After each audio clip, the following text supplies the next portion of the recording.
우리가 신앙이 있는 사람들은 어떤 중요한 결정을 할 때요, 아마 다 기도를 하실 겁니다. 하나님의 뜻을 물을 거예요. 그래서 어떤 특별한 자리를 갈 때는 더욱 그렇죠. 그래서 하나님, 이 자리가 정말로 하나님의 뜻인가요? 아닌가요? 다 묻습니다. 그런데 아마 기도를 해보신 분들은 아시겠지만 하나님께서 그래, 바로 여기가 내가 원하는 곳이야 라고 잘 얘기를 안 해주세요. 저는 아직까지 그런 걸 들어본 적이 없습니다. 그냥 상황으로 자연스럽게 몰고 가시죠.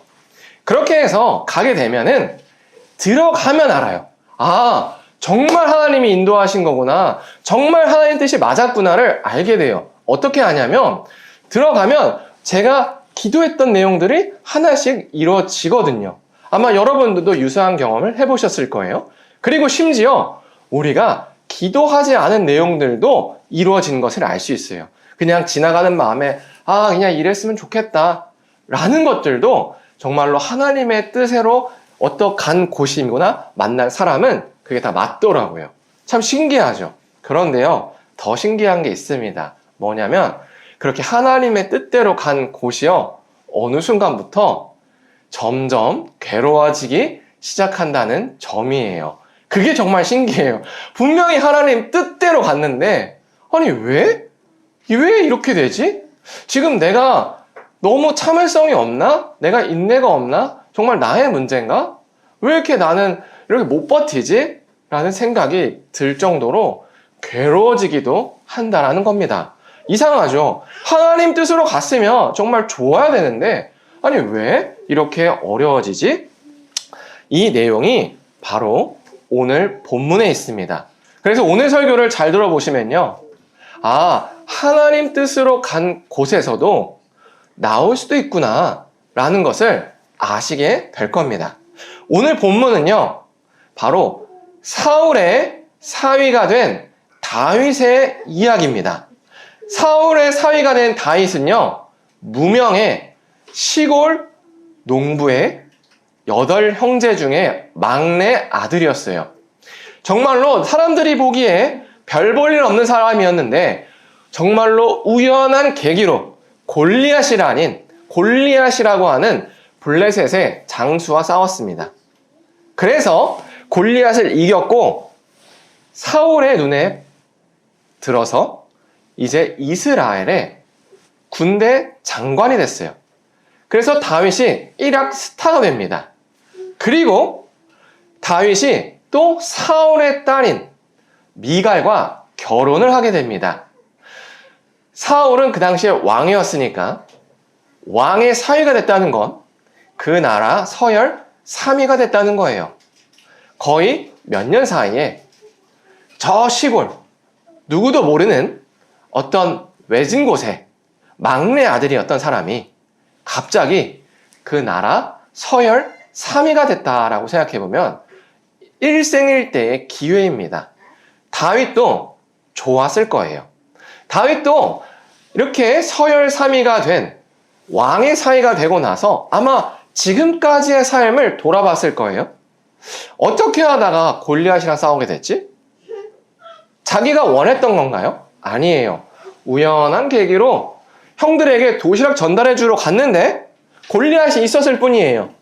그런데 골리앗을 이기기 위해서 물매질 연습을 했나요? 아니라는 거예요. 그냥 하나님께서 맡겨주신 양을 돌보기 위해서 물매 연습을 했던 겁니다. 곰이나 사자들을 막기 위해서 연습을 했는데 우연히 골리앗이랑 싸우게 됐는데 그 골리앗을 물매로 이긴 거죠. 그리고 어찌어찌 해서 이제 그냥 군대에 한 사령관으로 있는 것은 그래, 골리앗을 이겼으니까 그럴 수 있지 할 수 있어요. 그런데 왕의 딸이 자기를 좋아하는 건 이걸 의도한 걸까요? 이것도 의도한 게 아니란 말이에요. 근데 왕의 딸이 자기를 좋아해서 결혼까지 했어요. 그래서 이 나라의 서열 3위가 됐습니다. 지금까지 다윗이 이 왕의 사위가 되는 데까지 다윗이요, 자기가 목적한 게 없어요. 다 상황에 따라서 이렇게 된 겁니다. 우리가 이 사실을 기억해야 돼요. 다윗이 왕의 사위가 돼서 그 나라의 서열 3위가 된 것이 다 하나님의 뜻이었고 인도하심이었다라는 겁니다. 그런데 흥미로운 건 바로 여기서부터예요. 이렇게 하나님께서 다윗을 저 자리까지 인도하셨으면 저 자리는 좋은 자리여야 할까요? 나쁜 자리여야 할까요? 좋은 자리여야 해요. 그리고 좋은 자리였어요. 근데 문제는 사울 왕이 다윗을 죽이려고 한다는 거예요. 어느 날 사울이 자신의 아들인 요나단과 그리고 신하들에게 공공연하게 이렇게 얘기합니다. 야, 다윗을 죽여! 이렇게 얘기해요. 그러자 요나단이 황급히 다윗에게 가서 이렇게 얘기해요. 야, 떠나 있어라. 아빠가 좀 이상하다. 떠나 있었어요. 그래서 요나단이 다윗에 대해서 사울에게 잘 얘기했습니다. 그러니까 사울이 다시 마음을 추스려서 그래 내가 잘못했다 이렇게 얘기를 해요. 이러니까 사람들은요, 사울이 본심은 다윗을 죽이는 게 아닌데 가끔 악령에 씌어서 요즘 정신이 왔다 갔다 하나 보다 라고 생각했을 거예요. 다윗도 그랬을 거예요. 그런데 어느 날은 이렇게 됐어요. 이렇게 잘 지냈는데 다시 한번 블레셋이 쳐들어왔습니다. 그래서 다윗이 나갔어요, 싸우러. 그리고 블레셋을 이겼습니다. 그리고 돌아왔어요. 그랬더니 사울 안에 그동안 감춰뒀던 트라우마가 펑 터진 거예요. 뭐였냐? 과거에 저렇게 다윗이 블레셋과 싸워서 돌아오는데 여자들이 사울은 천천히요, 다윗은 만만이라는 노래가 했던 게 딱 떠오른 거죠. 그러면서 사울 안에 있던 내면의 불안함이 쭉 올라와요. 그러면서 다시 한번 이번에는 다윗을 죽여야겠다는 거에 꽂히게 됩니다. 마음이 불안하니까 아마 저녁에 잠도 안 왔을 거예요. 저녁에 자려고 누웠기만 하면은 머릿속에서 이런 상상이 들 겁니다. 자기가 무릎을 꿇고 있고 다윗이 칼로 자기의 목에다 칼을 겨누고 있는 이런 상상이 들면 잠이 올까요? 안 오죠.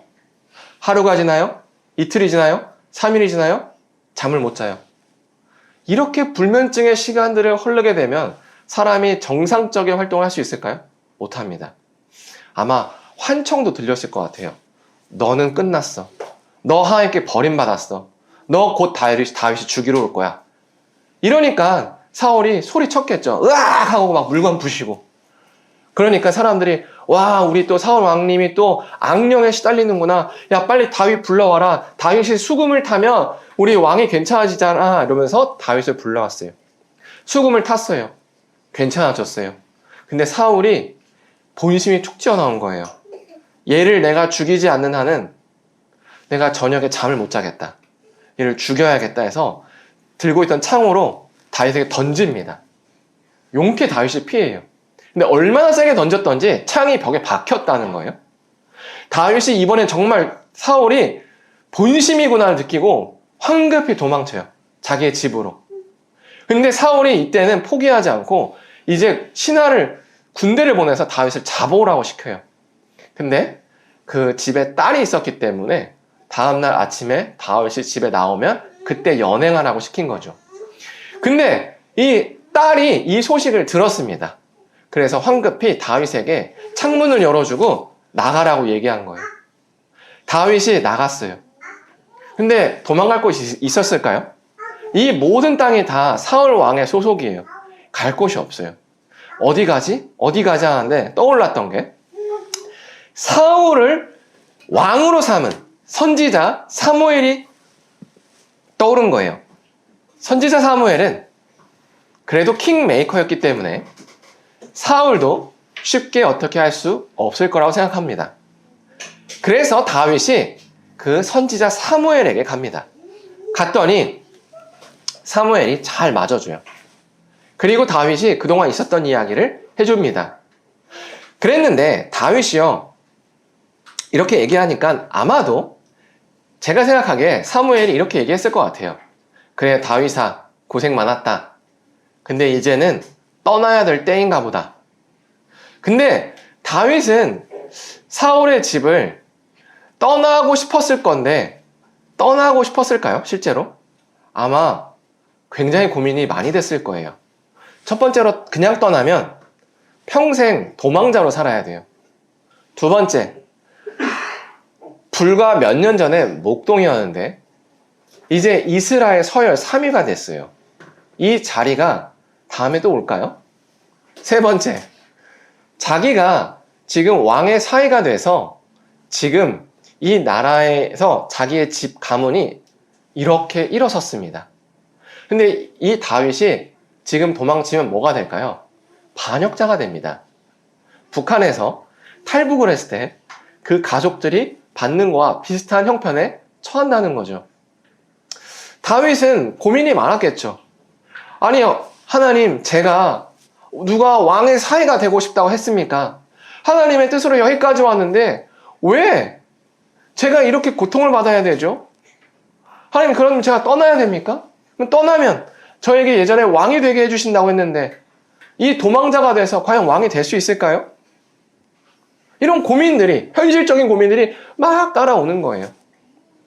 아마 수용하기가 어려웠을 거예요. 사무엘의 말이었어도. 너무 딸린 식구들이 너무 많거든요. 그리고 심지어 이제 자기의 아내가 누구예요? 왕의 딸이잖아요. 그럼 어떻게 하라는 걸까? 그러면 이게 지금 하나님 뜻이 맞는 걸까? 내가 지금 버텨야 되는 건가? 사울이 죽일 때 제 사람이 그래도 왔다 갔다 하니까 정상적으로 돌아올 때를 좀 기다려야 되는 건가? 아마 이런 고민이 됐을 거라는 거죠. 근데 하나님께서 이 다윗의 고민을 아시고 다윗에게 사인을 주세요. 무슨 사인이었냐면 사울이 다윗을 잡으러 병사를 보냅니다. 그렇게 선지자 사무엘이 살고 있는 동네에 병사들이 찾아오니까 사무엘의 그 앞에 있는데 이제 병사들이 이제 다윗을 잡으러 와야 되는데 잡으러 오지 않고 뭘 했냐면 갑자기 성령에 취해서 예언을 하기 시작합니다. 어떤 모습을 생각하면 좋냐면 뭔가 어떤 귀신에 이렇게 영접을 해가지고 자기도 모르는 이야기를 하고 있다 라고 생각해보면 좋을 것 같아요. 그만큼 강력하게 하나님께서 그 사람의 정신을 붙드신 거죠. 그러면서 하나님의 예언을 막 하는 거예요. 그러니까 다윗을 잡으러 온 본래의 목적은 까맣게 잊고 돌아갑니다. 그렇게 한 번, 두 번, 세 번을 사울이 보내는데 모두 다 사람들이 성령에 취해서 예언을 하고 돌아가는 거예요. 다윗에게 이것은 큰 사인이었을 거예요. 그런데 아주 결정적인 사인이 또 오게 됩니다. 이번엔 사울이 직접 찾아와요. 왜냐하면 병사들은 뭔가 복수심이 없잖아요. 근데 사울은 악의에 가득 차서 찾아왔어요. 다윗을 내 손으로 죽이리라. 그런데 하나님께서도 이번에도 사울에게도 임하십니다. 그래서 사울도 성령에 취해서 예언을 하는데 그동안 병사들과 수준이 달라요. 얼마나 취했는지 옷을 홀딱 벗고 밤낮으로 누워 있었다고 합니다. 다윗도 이 장면을 봤을 거예요. 그러면서 이런 생각을 했겠죠. 아, 하나님께서 나를 보호하시는구나. 그리고 사울과 격리가 돼야 되는구나. 이게 하나님의 뜻이구나. 라고 아마 느꼈을 겁니다. 이처럼 하나님은요, 하나님의 뜻으로 어떤 자리를 보내세요. 그런데요, 하나님의 뜻으로 그 자리에서도 빼내오신다는 거예요. 이걸 꼭 기억하셔야 돼요. 왜냐하면 우리는 들어가는 것까지만 다 하나님의 뜻이라고 생각해요. 빼내오신다는 걸 잘 몰라요. 그래서 뭐 하냐면 좌절해요. 제가 그랬습니다. 제가 회사를 갈 때마다 하나님 뜻으로 갔는데 1년을 채 못 채우고 나왔거든요. 너무 힘들어서. 그렇게 나오고 또 하나님 뜻으로 갔는데 또 나오고 또 갔는데 또 나오고 반복을 하는 거예요. 그리고 정말 이제 사역자가 돼서 목회지를 가요. 목회지를 갈 때는 또 기도를 안 하겠습니까? 당연히 기도를 하죠. 하나님 뜻인 줄 알고 갑니다. 그런데요, 놀랍도록 또 그곳에서도 고난이 찾아오는 거예요. 그래서 또 못 버티겠던 거예요. 그래서 또 나오게 되더라고요. 그러면서 제 안에서는 풀리지 않은 숙제 같은 게 있었어요. 나는 못 버티는 사람인가? 나는 뭔가 인내심이 부족한가? 나는 하나님 뜻이라고 늘 갔지만 이래가지고 과연 내 삶에 정말 하나님 뜻이라는 게 이루어질까? 이런 의문, 풀리지 않는 좌절감, 이런 게 있었다는 거예요. 그러나 오늘 본문에서 어땠어요? 다윗도 그랬다는 거예요. 왕의 사위가 되는 것도 하나님 뜻이었고요. 사울이 다윗을 죽이려고 해서 다윗이 격리가 되는 것도 하나님의 뜻이었다는 겁니다. 이것처럼 하나님은요, 우리를 하나님의 뜻으로 어떤 자리를 보내시기도 하고 하나님의 뜻으로 그 자리에서 빼내 오시기도 해요. 그런데 우리가 참 특이하게도 정착하는 걸 좋아해서 그냥 나오라고 하면 잘 안 나옵니다. 그래서 하나님이 고난을 주시는 거예요. 그걸 잘 봐야 돼요. 만약에 다윗이 서열 3위에서 사울이 너무 잘해준다면 사울로부터 독립하려고 했을까요? 절대 안 했을 거예요. 만약에 독립을 안 했다면 다윗이 자기만의 세력을 구축할 수 있었을까요? 절대 못했다는 거죠. 하나님의 뜻은 사울을 대신해서 다윗을 왕으로 세우는 거였습니다. 그러나 거기에 그게 하려면 다윗에게 세력이 필요했어요. 그러려면 사울에서 떨어져야 돼요. 근데 그냥 떨어지면 안 돼요. 먼저 한 자리를 차지하고 인지도를 올린 뒤에 떠나야 됐던 거예요. 그래서 그 과정이 사울의 딸과 결혼하는 거였습니다. 그래서 하나님께서 그 하나님의 뜻은 사울의 딸과 결혼하는 것도 하나님의 뜻이었고 그 하나님의 뜻에 따라서 떨어지는 것도 하나님의 뜻이었다는 거예요. 근데 다윗의 지금 입장에서는 그게 안 보이죠. 사울이 죽이려고 하니까 어쩔 수 없이 도망친 걸로 생각해요. 근데 이게 하나님의 방식이에요. 출애굽을 생각해 봅시다. 야곱의 가족이요 70명이서 애굽으로 갑니다. 이집트 땅에 좋은 땅에서 잘 살았어요. 430년 동안. 그래서 70명이 200만 명으로 늘어나요. 정말 잘 늘어났어요. 정말 풍족하게 살았어요. 나가려고 할까요? 절대 안 나갑니다. 그냥 나가라고 하면 절대 안 나가죠. 그래서 하나님께서 고난을 보내세요. 뭐죠? 애굽의 왕조를 바꾸세요. 그래서 바로 왕이 바뀌어서 이제 이스라엘 사람들, 야곱의 가족을 노예로 만듭니다. 그래서 고통을 주셨어요. 그러니까 사람들이 이제 탈출 욕구가 올라간 거죠. 이것처럼 하나님은 고난으로 우리에게 떠날 시기를 알려주시는 거예요. 바울을 얘기로 들어볼게요. 선교의 아버지라고 하는 신약에 있는 바울을 보면 바울은요, 이 사도행전을 잘 읽어보면 그렇게 세계 선교를 꿈꿨던 사람이 아닙니다. 어떤 한 곳에 정착해서 목회를 잘하고자 했던 게 사실 처음에 의도였어요. 근데 그렇게 목회를 잘해서 교회가 좀 설마하면 유대인들이 그렇게 찾아와서 돌을 던지고 바울을 죽이려고 하는 거예요. 그러니까 어쩔 수 없이 도망친 거예요. 도망치니까 또 뭐예요? 또 예수님 전한 거죠. 복음을 전한 거예요. 그러니까 교회가 또 세워져요. 바울은 여기서 또 열매가 걷어지는구나 라고 생각해가지고 또 이제 교회를 든든히 세우려고 하면 또 누가 와요? 유대인이 와요. 그래서 또 그 바울을 돌로 쳐서 죽이려고 합니다. 그러면 또 바울은 그들 도망쳐서 또 어느 나라로 가요. 그렇게 해서 세계 선교가 된 겁니다. 만약에 하나님께서 바울에게 유대인이라는 고난을 주지 않았다면 과연 바울이 세계 선교를 지금처럼 했겠느냐? 안 했다라는 거예요. 아마 바울은 매번 떠날 때마다 정말 속이 많이 상했을 겁니다. 하나님께서 보내신 곳에 이제 교회가 세워지려고 하는데 내가 이 사람들을 버리고 가는 마음이 얼마나 씁쓸했겠어요. 얼마나 마음이 아팠겠어요. 내가 이걸 못 참고 버리고 가는구나. 근데 더 먼 시점에서 보면 뭐예요? 하나님의 뜻이었다는 거죠. 이처럼 하나님은요, 우리를 어떤 자리로 인도하세요. 하나님의 뜻으로. 그리고 그 자리에서 빼내오세요. 근데 우리는 어떤 자리가 잘 잡히면요, 잘 안 나오려고 하는 특징이 있기 때문에 하나님께서 고난이라는 걸 보내주시는 거죠. 그래서 우리가 표면적으로 보면 여기에 삶이 그냥 고달파서 도망치는 거예요. 그러면서 자기를 자책하기 마련이죠. 내가 진짜 인내가 부족하구나. 내가 믿음이 부족하거나 내가 하나님에 대해서 아직도 잘 못 믿구나. 내가 이런 것도 인내하지 못하나? 자책합니다. 그런데 뭐라고요? 그거조차도 하나님의 뜻이었다는 거예요. 그게 하나님의 방식이었다는 겁니다. 우리는 이거를 정말로 잘 기억해야 돼요. 왜냐하면 그게 하나님께서 우리를 인도하시는 방법이기 때문인 거예요. 이게 예수님에게도 적용된 거죠. 예수님께서 이 땅에 유대인의 왕으로 오셨어요.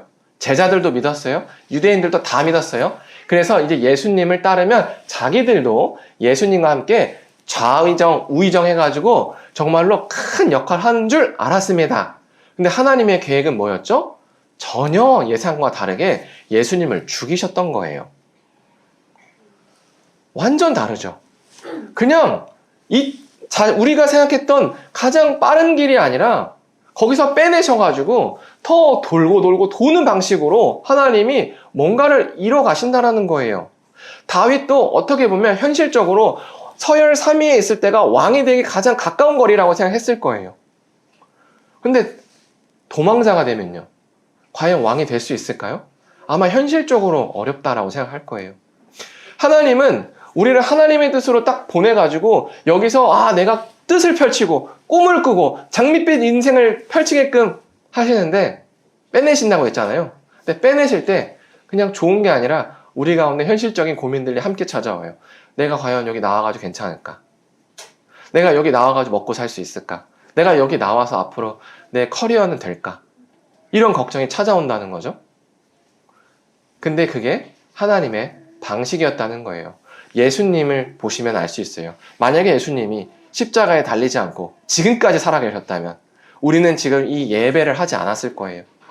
여전히 중동에 있는 저 이스라엘이란 나라만 하나님의 나라인 줄 알고 살았을 겁니다.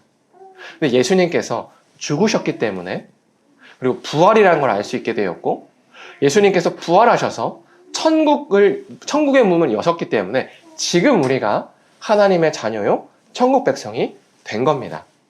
이것처럼 하나님의 시각과 우리의 시각은 좀 달라요. 하나님께서 하나님 뜻으로 보내시기도 하고 빼내오실 때 우리는 고난 가운데 어쩔 수 없이 나오면서 내가 못 참아서 지금 앞으로 더 어려워지겠지 이런 고민도 하고 걱정도 하는데, 사실 하나님의 뜻은 그게 더 빠른 길이었다라는 거예요. 제가 이거에 대해서 좀 이해하기 쉬운 비유를 하나 생각해 봤어요. 우리가 세계 지도를 펴고 나서 한국에서 미국으로 가는 최단 항로를 아마 그어보세요 라고 하면 대부분의 사람들은 한국에서 미국으로 이렇게 자를 대가지고 일직선으로 쭉 그을 겁니다. 그렇죠? 그런데 우리 우인 형제나 또 상우 형제처럼 좀 비행 조종 관련된 사람들은 그게 최단 항로가 아니라는 걸 알 거예요. 오히려 북쪽으로 이렇게 우회해서 포물선으로 그리는 게 최단 항로라는 걸 압니다. 근데 이상하죠? 분명히 이렇게 직선이 훨씬 더 짧은데 왜 포물선을 그리는 게 최단 항로지? 왜냐하면 지구는 둥그니까요. 그래서 그냥 이렇게 최단 항로로 직선을 그으면 반지름이 더 길게 뻗어집니다. 그래서 이렇게 약간의 아치형을 그리는 게 더 가깝다라는 거예요. 그래서 실제로 우리가 비행기를 운행해서 그냥 직진으로만 가면 그거를 이렇게 평면으로 피면은 이렇게 포물선이 된대요. 반면 이렇게 직선으로 그은 거를 지구로 하게 되면 우회해서 가는 것처럼 보인다라고 하는 거죠. 우리는요, 1차원의 시각을 갖고 있다고 생각하면 돼요. 우리는 우리의 삶을 평면 지도에서 그려요. 그래서 한국에서 미국으로 가려면 가장 빠른 건 직선이야 라고 생각해요. 그래서 북쪽으로 올라가면 거기는 안 돼, 거기는 돌아가는 거야 라고 생각해요. 근데 하나님 뭐라 그래요? 아니, 북쪽으로 가 라고 얘기하시는 거죠. 우리는 이렇게 하는 거예요. 하나님의 뜻으로 이제 이 항로를 가려고 하는 거 아닙니까? 하나님이 여기까지 보낸 거 아닙니까? 이렇게 얘기해요. 근데 하나님께서 계속 그 항로를 가려고 하는 조종석에 우리 손을 때리는 거예요. 이거 놔라! 놔라! 저는 막 버티는 거죠. 아, 못 버팁니다. 여기 가야 하나님 뜻을 이룹니다. 버티겠습니다, 하나님. 제가 이 팔을 아픈 건 버티겠습니다. 하나님 계속 때려요. 결국 너무 아파서 하나님 죄송합니다. 더 이상은 핸들을 잡고 있을 수가 없습니다 하고 놔요. 슬퍼하죠. 그래서 이 항로가 점점 북쪽으로 올라가요. 그래서 아, 이제 나는 너무 이제 인생을 돌아가는구나, 멀리 가는구나, 이렇게 생각합니다. 근데 실제로 운행상 이게 가장 빠른 길이었다는 거죠. 다윗이 만약에 사울 집안에 남아 있었다면 왕이 되기 어려웠을 거라는 거예요. 다윗이 하나님의 뜻대로 나왔기 때문에, 인생을 돌아갔기 때문에 가장 빠르게 왕이 될 수 있었던 겁니다. 예수님도 십자가를 지셨기 때문에 제자들이 하나님 나라에 참여할 수 있었게 된 거예요.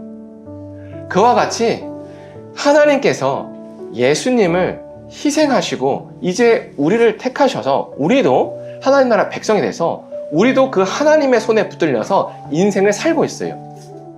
그렇다 보니까 우리도 하나님의 뜻대로 어디를 가기도 하고 그곳에서 빠져나오기도 합니다.